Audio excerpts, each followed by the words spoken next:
আসসালামু আলাইকুম, কেমন আছেন সবাই?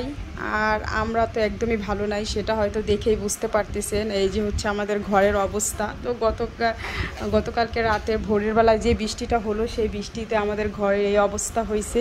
দেখতেই পাচ্ছেন, একদম সব কিছু ডুবে গেছে, আমাদের যত মাল সাবানা যা কিছু আছে। তো আমরা ঘুমেছিলাম, হঠাৎ করে বৃষ্টি দেখে হচ্ছে বাইরে বের হয়েছি, আর হয়েই দেখি আমাদের ঘরের ভিতর পানি ঢোকা শুরু করে দিয়েছে। তো যেহেতু আমাদের বাসাটা আসলে নিচতলা, আর আমাদের এদিকেই আসলে এই এলাকাটাই হচ্ছে একটু নিচু এলাকা, যার কারণে অল্পতেই পানি হয়ে যায়, রাস্তায় পানি উঠে যায়। যদিও এর আগে এরকম কখনোই হয় নাই, এই আজকেই হচ্ছে এমনটা হলো। হয়তো বেশি বৃষ্টি হওয়ার কারণে আশেপাশে যে বাড়িঘরগুলো ছিল সেগুলো ওরকমভাবে মানে ডুবে গেছে আর কি, আমাদের মতোই নিচতলায় যারা থাকে, নিচে যাদের বাসা। তো এই হচ্ছে কি আমাদের অবস্থা, দেখতে পাচ্ছেন আমাদের ফার্নিচারগুলো একদম সব কিছু পানিতে অর্ধেকটা ডুবে গেছে। আরেকটু হলে তো খাটই পুরো ডুবে যেত। এই যে হচ্ছে আমাদের ওয়ার্ড্রপের অবস্থা, দেখেন অর্ধেকটা ডুবে আছে। এই যে আপনাদের ভাইয়া তো সকাল থেকে কাজ করতেই আছে, কিন্তু কিছুই করার নাই।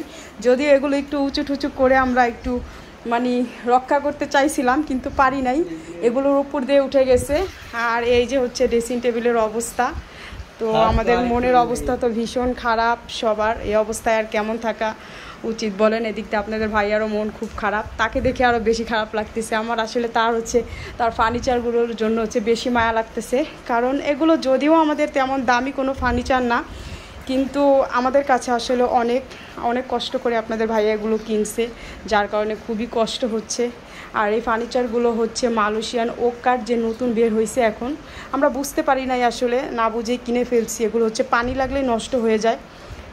এখন আর কি করার, কিছুই করার নেই। এই যে রান্না বাড়া খাওয়া দাওয়া কিছুই নেই, এই হচ্ছে অবস্থা। পানির ভিতর দিয়ে হাঁটাচলা করতেছি, বাইরেও প্রচুর পানি। এই পানি কখন নামবে আসলে জানি না, এই চিন্তাতেই আসছি। এদিকে বাচ্চারা তো অনেক বিরক্ত করতেছে, কারণ এক জায়গায় থেকে মানে থাকতেছে, যেহেতু খাটের উপরে থাকতে হইতেছে, ওদেরকে বিরক্ত হয়ে যেতেছে আর কি।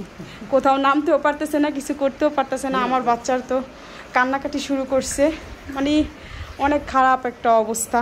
সবাই একটু বেশি বেশি দোয়া করেন আমাদের জন্য, তাড়াতাড়ি জানি পানিটা নেমে যায়, আর আমরা যেন এই বিপদ থেকে উদ্ধার হতে পারি। এমন বিপদে যেন আল্লাহ তাআলা আর কাউকে না ফেলে। আসলে খুব খারাপ অবস্থা। এমন অবস্থায় কখনো মানে এমন পরিস্থিতিতে কখনোই পড়ি নাই, তো আসলে বুঝতে পারি নাই।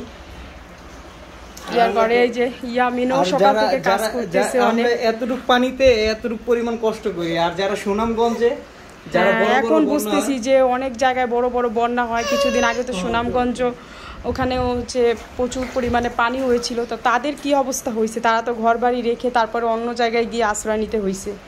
তাদের এমন অবস্থা হয়েছে, তাদের কথা এখন চিন্তা করতেছি আসলে, যে তারা কতটা কষ্টের ভিতরে ছিল। আসলে পরিস্থিতিতে না পড়লে মানুষ কোনো কিছুই বুঝতে পারে না। আমরাও তো এর আগে কখনো পড়ি নাই, এখন হয়তো পড়েছি, তাই বুঝতে পারতেছি। তো কি করব বুঝতেছি না, একদমই অবস্থা খারাপ। এদিকে বাচ্চারা তো পুরাই একদম অসুস্থ হয়ে যাইতেছে। আমার মেয়ে তো একদম অসুস্থ হয়ে যেতেছে, তার কালকে পরীক্ষা আছে, লেখাপড়া সব বাদ, কিচ্ছু করতে পারতেছে না। খাটের উপরে থাকতে থাকতে সে বিরক্ত, বারে বারে নিচে নামতে চাইতেছে, কিন্তু যেই ময়লা পানি এগুলো দেখেন, আমাদের তো না নেমে কোনো উপায় নেই, নামতেই হবে। যার কারণে আমরা বাধ্য হয়ে নামতেছি। আর আমার ছেলেকে নিয়ে এই যে আপনাদের ভাইয়া পানির ভিতরে হাঁটতেছে, কি করবে, ও প্রচুর কান্নাকাটি করতেছে এর জন্য। বাইরে এখনও কিন্তু বৃষ্টি কিন্তু এখনও কমে নাই, যার কারণে টেনশনটা আরও বেশি হচ্ছে, যে বাইরে যদি আরও বৃষ্টি হয়, তাহলে তো আমাদের ঘরের ভিতরে আরও বেশি পানি ঢুকবে। কমবে তো নাই, আরও পানি ঢুকতে থাকবে বেশি। তো যাই হোক, সবাই একটু বেশি বেশি দোয়া করেন আমাদের জন্য, যাতে তাড়াতাড়ি পানিটা নেমে যায় আর আমরা এই বিপদ থেকে উদ্ধার হতে পারি। আজকে এই পর্যন্তই। আসসালামু আলাইকুম, সবাই ভালো থাকবেন।